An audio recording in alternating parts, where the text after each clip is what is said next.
At what moment did your gut instinct turn out to be true? When I was a teenager, I was riding in the car with some friends. The driver was speeding a little and acting like an idiot in general. We stopped so he could switch out a CD. This was in the 90s. I had a bad feeling he was going to eventually wreck the car and someone would die or get hurt badly. I almost got out of the car. I didn't though. We did end up wrecking less than 20 minutes later. I came close to severing an artery in my neck when we crashed. Everyone else's injuries were fairly minor, including the driver. His reckless actions caused the accident. I wish I would have trusted my gut instinct.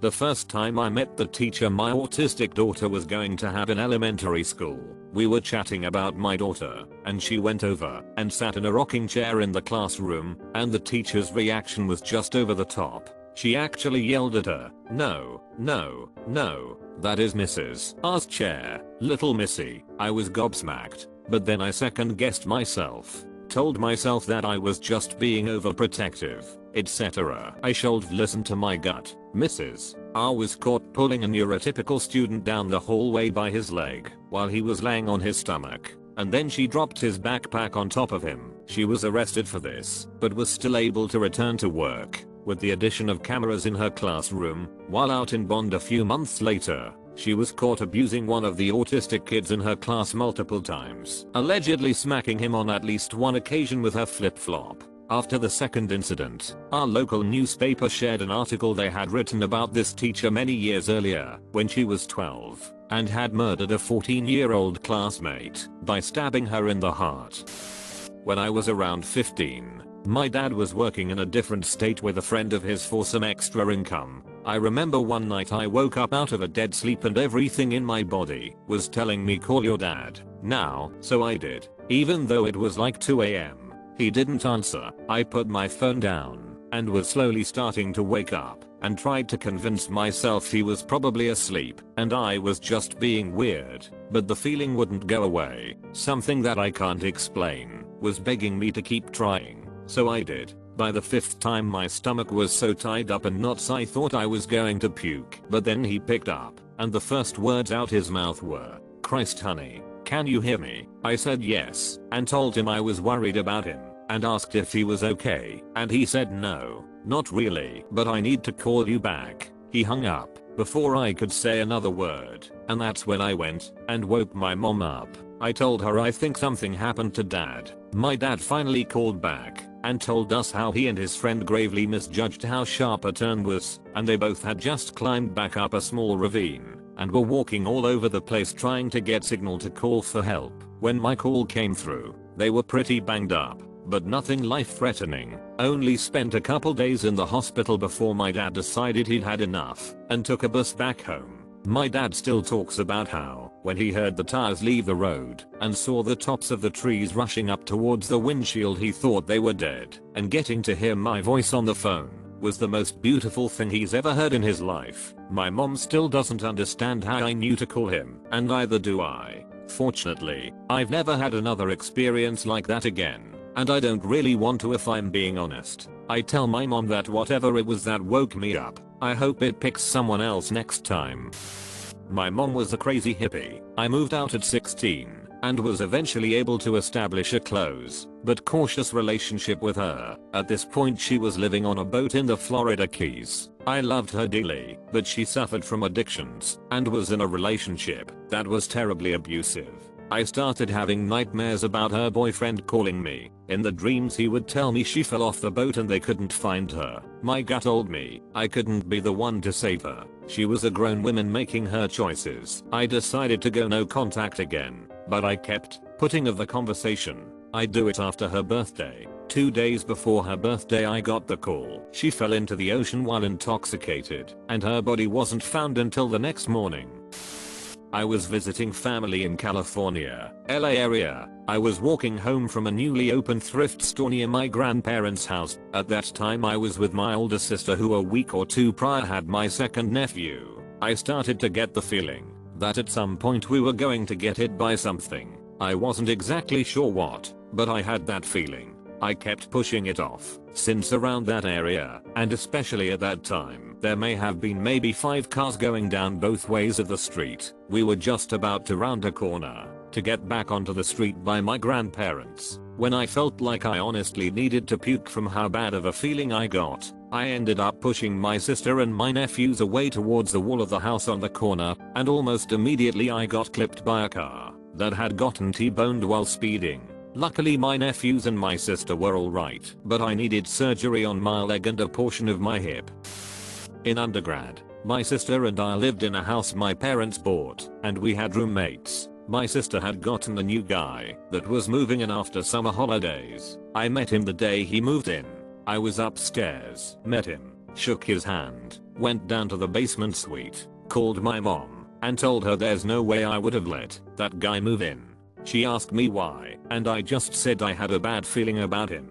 He was in the house 2 months before we evicted him, for many reasons. Police had to get involved. It was messy. Fast forward a few months, and we'd got back from Christmas holidays and the house had been completely trashed. We told the cops right away we thought it was him. They said they knew him well. The insurance claim was $160,000. We lived in a hotel for 3 months while they rebuilt the house. The police genuinely thought he'd try to kill us. He ended up confessing when he was in treatment, but got off due to temporary insanity caused by methamphetamines.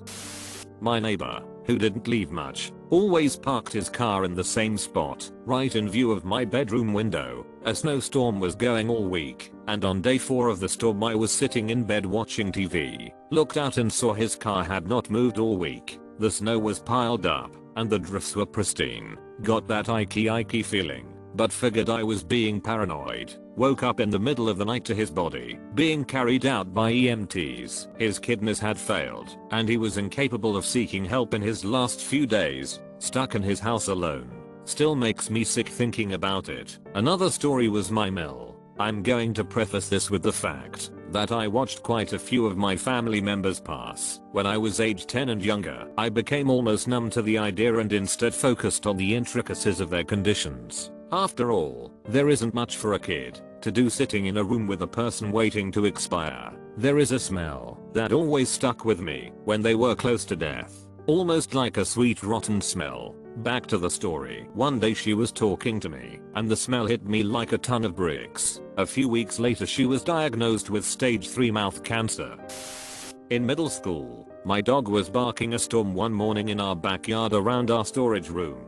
My parents told me to go check it out, but I had a feeling something was up, and I didn't want to be late walking to school. Shortly after I get there, the school goes into immediate lockdown with everyone sheltering in place. Apparently there was a dead body with a bullet wound found in a car at a nearby park and the suspect was still at large. Eventually the shelter in place is lifted, and the school day goes on like normal. On walking back home, as I turned the last corner with a block to go to my house, I see a whole squad of police cars pulled up around my house. I frantically sprint down the block and find my backyard swarming with police officers rummaging through all our boxes and junk from our storage room.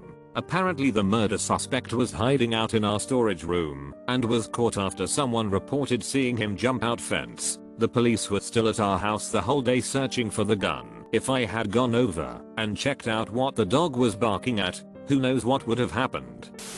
The night before, my fiancée was going to leave on a road trip with her dad to go see family back east. She asked me if I was mad at her for going. I'd had a bad feeling about the whole thing, but couldn't really say why. It was just a feeling. She would have been gone for about 3 weeks. I told her it was okay, that I just didn't want to miss her. I should have listened to my gut. About 2,100 miles into their trip, at an intersection in Joliet, IL, there was a drunk driver in a truck that plowed through her car and 3 others, killing her and crippling her dad. She was 29. They were about 250 miles from their destination. My world shattered on that day, and I've been a broken shell ever since. I had a bad feeling that I couldn't put my finger on.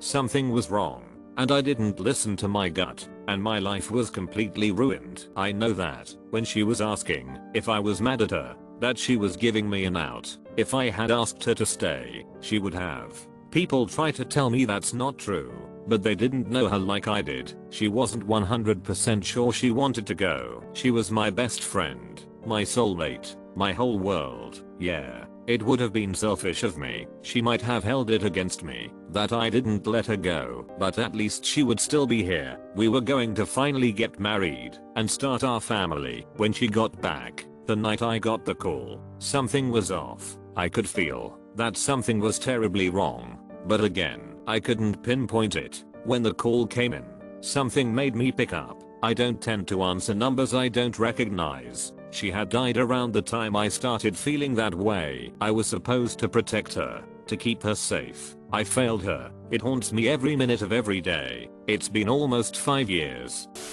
Not me, but my nan.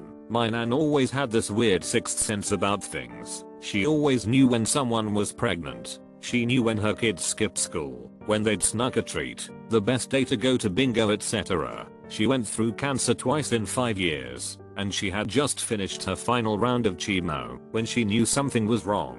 For 3 weeks she kept going back to the doctor telling them that something was wrong, but they couldn't find anything. They told her it was just her body reacting to the chemo and her age and she'd be okay in a week or two. She was always the happiest person I knew, but the month before her death she changed a bit. She scared the hell out of my mum multiple nights when she'd call her in tears saying she knew she was going to die soon.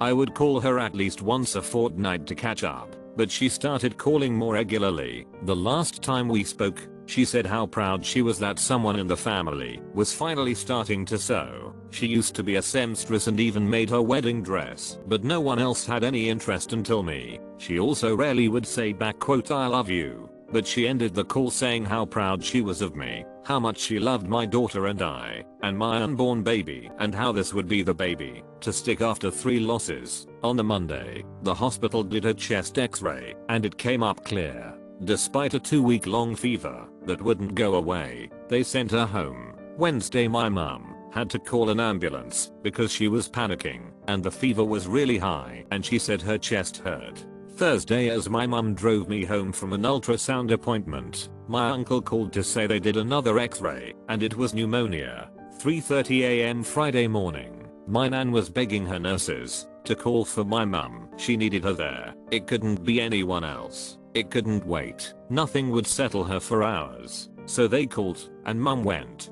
By noon she was losing her ability to speak. By 4:30 PM she was gone, holding my mum and her sister's hand as my mum had back quote tiptoe through the tulips playing for her. When we cleaned out her house, she had 4 bunches of fake tulips and a note for each of her children, written just weeks beforehand, when she first started saying she was going to die soon.